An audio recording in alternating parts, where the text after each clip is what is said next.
Hi guys, I haven't done a video update in a while. My light makes my teeth look same color as the lamp over there, or whatever. But it's almost Thanksgiving, so I'm probably my fifth or sixth week.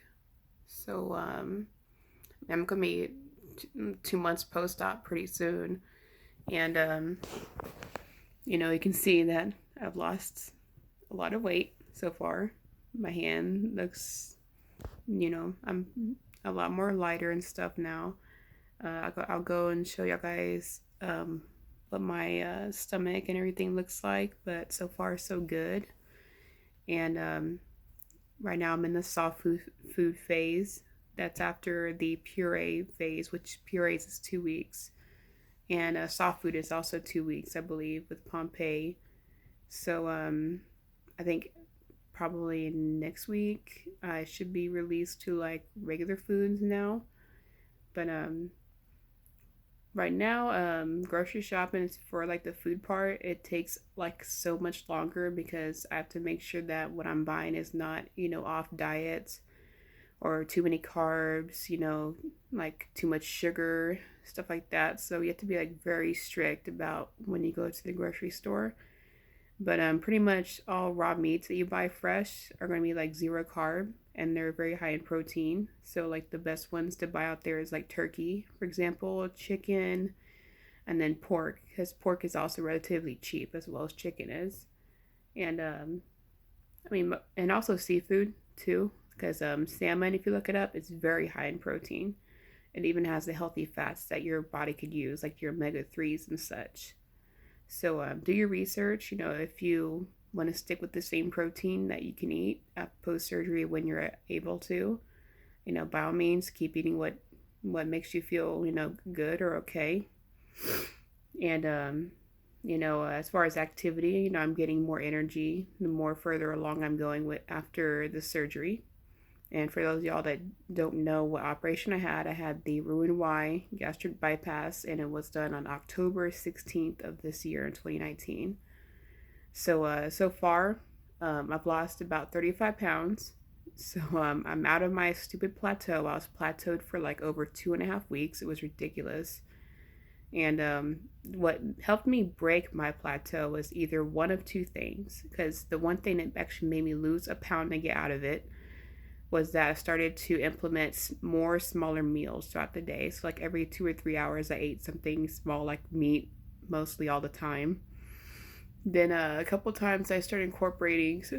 Oh, sorry, oh, couldn't hold that yawn back. But it's kind of late at night, and I wore myself out doing house stuff. So forgive me. But as far as the stuff I was trying to incorporate, I love spinach. So like I kind of like added like a small teaspoon of spinach with my meat. And right now I can probably eat um, I would say between 3 and 4 ounces, but I definitely do not want to go over. Some days I'm fine with two. It just depends on what I eat.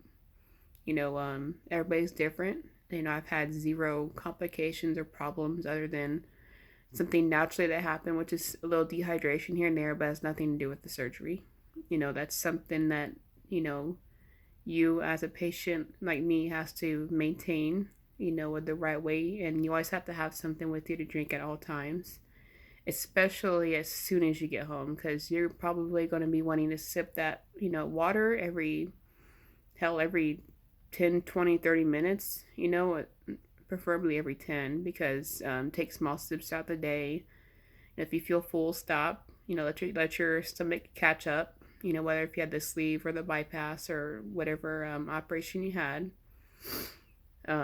Of course, what you drink. I would say the best advice is buy something that has electrolytes in it, because especially post the surgery, you might have like a slew of diarrhea for like a week or two, and that will easily get somebody who just had surgery dehydrated like really fast. So please make sure that you can get something with electrolytes in it, because I know Walmart sells their great value mixes.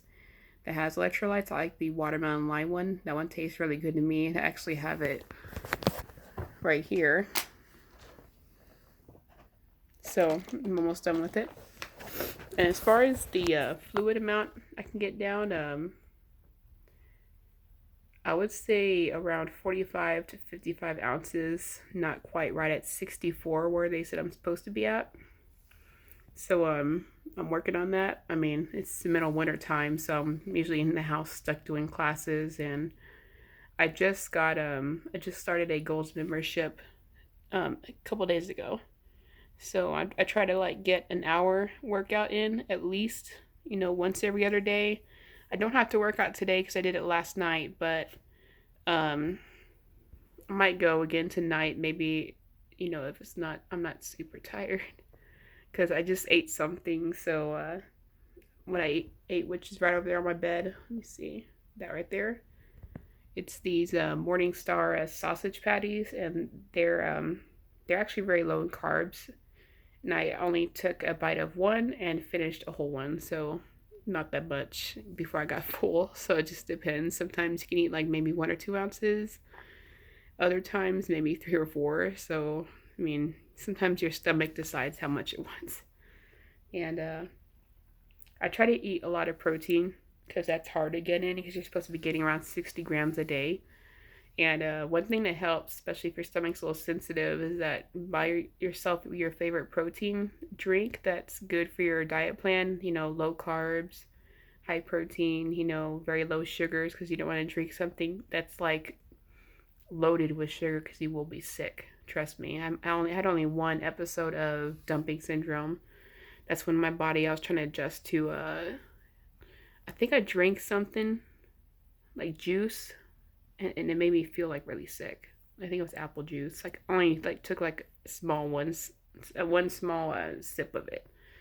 Sorry, my grammar is backwards, but the dumping syndrome, it made me feel like I ate too much, and then I started feeling really tired, and I started feeling like nauseated. So I took a pill. I had an ondansetron in the fridge, luckily, and I took a half of one, and I was fine. But another thing too, as soon as you get home, you'll feel really tired anyway. You'll want to sleep kind of often. Especially if you have kids. Try to get help watching them so they can sleep and rest.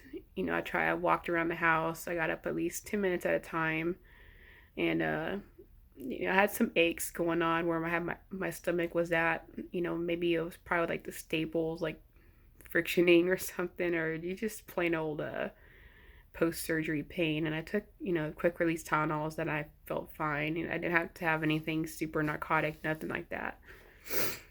But I mean, everything feels fine now. I'm able to sleep on my stomach. I would say it's between 5 and 6 weeks, guessing. And my surgery was October 16th. Today's the 25th. So yeah, around that week or phase, I don't even care anymore. I just think of it as, oh, I'm 1 month post-op, or I'm 2 months. But Pompeii is nice. They give me my diet phase calls. If I have any questions at all, and at any time, I can just call them and they'll answer. And if you want copies of your medical records, just contact them. Their email address is contact@pompeisurgical.com, if I'm correct. You can always double check me if I'm wrong. It took me about 24 hours to get over 40 pages of scanned documents for my charts. And it actually showed pre and post surgical notes. And they actually drew like a diagram of my stomach and how they did my my gastric bypass, which is pretty cool. And if you want a copy of your surgery, don't freak out about what flash drive you need to buy out there. You can always go to Pompeii when you arrive there and just tell them you want to get a copy of your surgery. And the only thing I had to pay was just $10, and that's it. And I got a really nice flash drive, so the surgery was really good quality. It wasn't like pixelated or anything you would expect. It was pretty decent. And I actually got to see all of my major organs. I thought that was pretty cool, for people who are not sensitive at watching that kind of stuff. So And of course, I was already aware I had like two hernias, abdominal ones. A small one where my umbilical area is at, which is not a big deal. I was always told I had fat stuck in it, so there was really no serious issue. And then of course on the surgery, you could see like a big old string of fat hanging from that hernia. So it was pretty cool. And I saw the other one whenever they pointed down towards my lower abdomen. I saw it down there. It was nothing serious going on with that one. It was just big. And the pre-op diet, it for people who are wondering too, is that it's supposed to shrink your liver. They're supposed to send you an email about the information from that. And my liver looked pretty good. I didn't see any like excess fat or anything in it, because otherwise it would give off this yellowy orangey colored appearance, and it would be like a lot larger. And mine was like normal color, they told me, and I saw that, and they said my surgery went pretty well. And I did notice when that they went to the stomach stapling part that I had a couple of like small bleeds of like pulse, like bloody pulsating veins, and they took care of it right away. Especially if you're like worried about, oh my God, what training they had. He was on top of it all the time. And as soon as something looked like it was abnormal or might be bleeding, they always stapled it. So you could feel pretty safe with this place. My surgeon was Dr. Q, or Dr. Quiones, if I pronunciated it right. He was pretty cool. He's pretty quiet, and he's the main or the head guy there. So, and they can also fix hernias for you. I just didn't have the 500 extra, which I wish I did, because it could take care of two surgeries at one time. So, if you're already saving up for your down payment, and that varies depending on which place you apply to, and basically I got the executive company that was somewhere in California or something. But my interest rate was like, yeah, it's kind of high, but whatever. I used the student loan to get my down payment, so I don't care. I mean, I'm gonna try to pay it off, maybe with income tax or something, get it off my shoulder, and then I might save up money to see about getting my hernia repaired back over there if I feel like going. But it might take me some time. They quoted me like $3,000 to fix one hernia if I wanted to go back. So if I were you, if you want to get them fixed during your weight loss surgery for $500 extra per hernia. $500 is much more cheaper to settle for than $3,000 for another surgery. So I'm gonna try to get it done here with insurance in the States whenever I work in January, because I'm giving myself the rest of the year to recover, adjust to being active. And believe it or not, they actually said it, because I'm ex-military. I actually talked to some people that were recruiters, and they said that this center that it's a recruiting command in my area, and they actually said that I can actually get a waiver for bariatric surgery. So like, I don't know, maybe whenever I lose all this weight, I'm like, right now I'm at 219, and my goal is at 150. I would say at 140 at the lowest. I don't know what I would look like at 140. It might be too skinny, but whatever. See, my voice is getting kind of dry. Bear with me.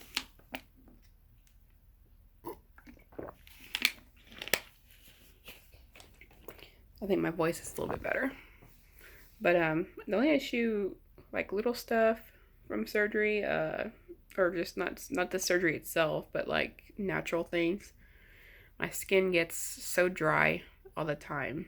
Like on my hands, I don't know if you can see it. Well, kind of. You can kind of see where the indents are, where my skin just kind of like shrivels up. You can see on the palm of my hand how dry it looks. It's the only issue, and it's mainly with my hands. Like not too much, in my arms or my legs. My legs sometimes, yeah, they get itchy because they're dry. But that's only other small like issue besides getting dehydrated randomly. Actually, I only had to get fluids once. That was like barely a month after my surgery, and I had a banana bag, and I felt weird at first because I felt like I was freezing because they had the IV fluids refrigerated, and they gave me a big shot of vitamins booster in that fluid bag. So I felt pretty energized soon after it, and I felt good for like 3 or 4 days, like a lot of energy because of the vitamins, and I was so much better after getting that bag of fluids because I was so dehydrated. So I got some gunk in the back of my throat, but as you can see, I don't have really much of a double chin anymore because I lost so much weight, and I started noticing my arms are starting to sag because I have skin, of course, underneath my arms, like a lot of people do. My BMI was not extremely high; it was 35, if you're wondering. And they first told me I should get the sleeve because of my age. That's the only main reason. They told me why, and I told them no. I said I wanted to bypass ever since I was 16. I've done my research. I've already made myself mentally prepared for this, and I've even bought like stuff for my freezer that was like post bypass appropriate. And I just had to talk to them and wait, and then they approved me for a bypass. So if you want the bypass off the sleeve, just talk to them. I also had a history of acid reflux too. So if you have like GERD or reflux problems before surgery, getting a sleeve can not will, but can most likely give you worse or heartburn post op. So just do your research on that. Maybe watch some sleeve videos versus like bypass videos, and just do your research. Knowledge is power. And as far as clothes shopping, I only bought maybe like 2 or 3 outfits, not outlets. Sounds stupid. But I bought about a few outfits, and I went from a 3X. I'm marginal between an XL and 2X right now. Like I can wear both, but 2X is a little bit more looser, so I wear a 2X usually around the house. The shirt right now I have, it's a 2X. You can see it's like baggy on me, so I could probably fit maybe in an XL. I just haven't gone shopping. Probably not until the 1st of December. And pants, shoot, like I dropped from, I would say, a 44-inch waist or hips all the way down to 39. So that was pre-op versus now.